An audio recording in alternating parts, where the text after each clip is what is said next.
Have you ever felt spiritually dry, even though you're trying to follow God? Have you ever obeyed God, and then things actually got harder? Maybe you started praying more. Maybe you decided to fast for Lent.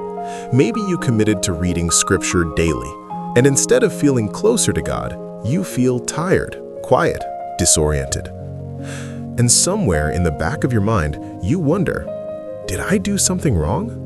Is God disappointed in me? Why does this feel like a wilderness? Matthew chapter 4 begins with a surprising sentence. Then Jesus was led by the Spirit into the wilderness to be tempted by the devil. Led by the Spirit. Jesus wasn't lost. He wasn't being punished. He didn't wander there by accident. He was led there. That's unsettling. Because if the Spirit led Jesus into the wilderness, what does that mean for us? The wilderness in Scripture is not just a desert, it's a place of stripping, a place where distractions disappear, a place where comfort fades, a place where you feel exposed. Israel wandered in the wilderness for 40 years. Jesus fasted in the wilderness for 40 days. Again and again, God uses wilderness spaces to form His people. But why? First, the wilderness clarifies identity. Right before this moment, in Matthew 3, Jesus is baptized, and the Father speaks from heaven, "This is my beloved Son, with whom I am well pleased." That affirmation comes before any miracle, before any sermon, before any public ministry. Identity is declared first, and then immediately, wilderness. And what are the first words the enemy says? If you are the Son of God. Notice that. The wilderness attacks identity. It's the same for us. When life feels dry or uncertain, we start asking, am I really loved? Is God really pleased with me? Did He forget me? The wilderness exposes what we believe about who we are. If your identity is rooted in comfort, success, or visible progress, the wilderness will shake you. But if your identity is rooted in what God has already spoken, then the wilderness cannot take that away. Jesus doesn't perform to prove Himself. He rests in what the Father already said. That's powerful. Second, the wilderness exposes false sources of security. The devil tempts Jesus 3 times. Turn stones to bread, physical need. Throw yourself from the temple, public approval. Bow down and gain all kingdoms. Power and control. Appetite, applause, authority. These are not ancient temptations, they're modern ones. We want comfort, we want validation, we want control. And in normal life, we can often rely on those things. We distract ourselves, we build platforms, we chase achievement. But in the wilderness, there's no applause, no excess, no illusion of control, just you and God.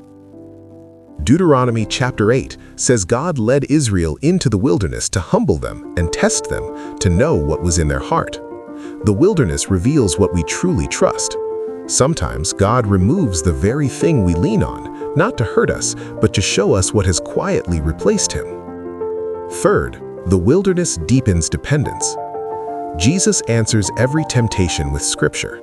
He doesn't argue emotionally. He doesn't perform miracles to prove strength. He doesn't compromise for influence. He responds with dependence. Man shall not live by bread alone, but by every word that comes from the mouth of God. In the wilderness, daily bread matters more. God's voice matters more. Prayer matters more.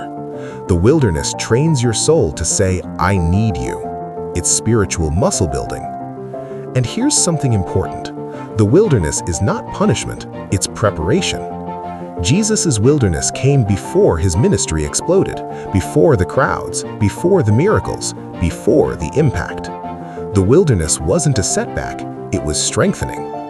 Sometimes God does His deepest work in hidden places. Sometimes He strips away noise so you can hear Him clearly. Sometimes He allows dryness so your roots grow deeper. And yes, it hurts, but it's purposeful. Now, here's the beautiful part of the gospel. Jesus passed the wilderness test. Israel failed in the wilderness. They complained, they doubted, they chased idols. We fail in our wilderness. We reach for comfort, we crave approval, we grasped for control. But Jesus didn't. Where we would turn stones to bread, he chose trust. Where we would jump for applause, he chose obedience. Where we would grab power, he chose surrender. Which means when you stumble in your wilderness, you are not abandoned. You are covered by the one who overcame it. That's what Lent reminds us.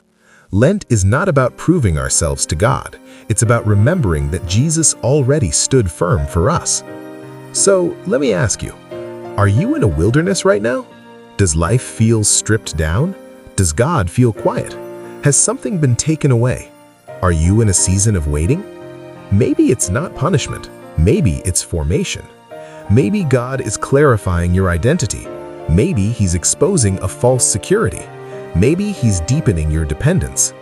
The same Spirit who led Jesus into the wilderness also led him out. The wilderness has an exit. It's not forever. And on the other side, there is deeper strength, clearer identity, and greater trust. If this Lent feels dry, don't rush through it. Don't numb it. Don't assume you've failed. God often does holy work in dry places. The wilderness is not where God leaves you. It's where he shapes you. And the one who walked through it first walks with you now.